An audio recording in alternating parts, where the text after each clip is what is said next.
اگر آنکھیں بند کر کے ایک سوال پوچھا جائے، کیا کبھی کسی نے جنت دیکھی ہے؟ کیا کسی انسان نے اس کی خوشبو محسوس کی ہے؟ کیا جنت صرف ایک خواب ہے یا ایک وعدہ؟ قرآن کہتا ہے، کوئی نفس نہیں جانتا کہ اس کے لیے کیا آنکھوں کی ٹھنڈک چھپا کر رکھی گئی ہے۔ یہ خاموشی، یہ راز، آج ہم اسی پردے کے پیچھے جھانکنے کی کوشش کریں گے۔ جنت اسلام کا سب سے عظیم وعدہ ہے۔ یہ محض ایک جگہ نہیں، یہ اللہ کی رضا کی علامت ہے۔ نبی صلی اللہ علیہ وسلم نے جنت کو بیان کیا، قرآن نے اس کے مناظر دکھائے اور صحابہ نے اس کے لیے اپنی زندگیاں قربان کر دیں۔ آج کی یہ دستاویزی کہانی کوئی تصور نہیں، بلکہ وحی، حدیث اور مستند تاریخ کی روشنی میں ایک سفر ہے۔ مدینہ کی خاموش رات۔ نبی صلی اللہ علیہ وسلم صحابہ کے درمیان بیٹھے ہیں۔ فضا میں سنجیدگی ہے۔ آپ صلی اللہ علیہ وسلم فرماتے ہیں، اللہ نے اپنے نیک بندوں کے لیے وہ تیار کیا ہے جو نہ کسی آنکھ نے دیکھا، نہ کسی کان نے سنا، نہ کسی دل میں اس کا خیال آیا۔ یہ جملے صرف الفاظ نہیں تھے، یہ ایک وعدہ تھا۔ صحابہ کے دل کانپ اٹھے۔ یہ دنیا اچانک چھوٹی لگنے لگی۔ قرآن نازل ہو رہا ہے، آیات اترتی ہیں۔ ان کے لیے باغات ہیں جن کے نیچے نہریں بہتی ہیں۔ وہاں نہ کوئی خوف ہوگا، نہ غم۔ یہ باغات دنیا جیسے نہیں، یہ نہریں وقت کی قید سے آزاد ہیں۔ وہاں رات نہیں، وہاں تھکن نہیں۔ قرآن بتاتا ہے، جنت میں پاکیزہ بیویاں ہیں، سایہ دار درخت ہیں، ہمیشہ رہنے والی نعمتیں ہیں، لیکن سب سے بڑی نعمت اللہ کی رضا۔ صحابہ کی قربانیاں۔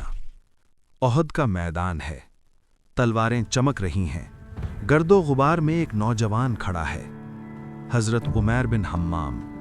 نبی کریم صلی اللہ علیہ وسلم فرماتے ہیں، ایک ایسی جنت ہے جس کی چوڑائی آسمان و زمین کے برابر ہے۔ عمیر رضی اللہ عنہ کے ہاتھ سے کھجوریں گر جاتی ہیں۔ وہ کہتے ہیں، اگر میں زندہ رہا کہ کھجوریں کھاؤں تو یہ تو بہت لمبی زندگی ہے۔ وہ لڑتے ہیں اور شہید ہو جاتے ہیں۔ یہ جنت کا یقین تھا، یہ خواب نہیں تھا۔ اور پھر وہ لمحہ جس کا ذکر حدیث میں آیا، جب جنت والے جنت میں داخل ہو جائیں گے، اللہ فرمائے گا، کیا تم راضی ہو؟ وہ کہیں گے، یا اللہ، ہم کیوں نہ راضی ہوں؟ تو نے ہمیں وہ دیا جو کسی کو نہیں دیا۔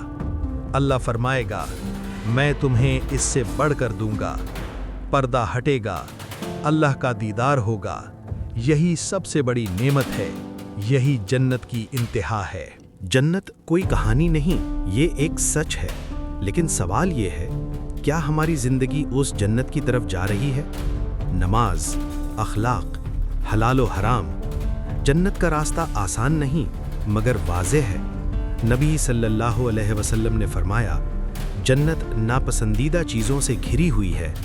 آج کا انسان دنیا میں کھو گیا ہے، لیکن جنت ابھی بھی ہمارا انتظار کر رہی ہے۔ یہ انتخاب ہمارا ہے۔ جنت الفردوس۔ یہ کوئی عام جنت نہیں، یہ جنت الفردوس ہے، سب سے بلند، سب سے پاک اور اللہ کے سب سے قریب۔ وہاں باغات ہیں، ایسے باغات جن کی تازگی کبھی ختم نہیں ہوتی، نہ خزاں نہ مرجھانا۔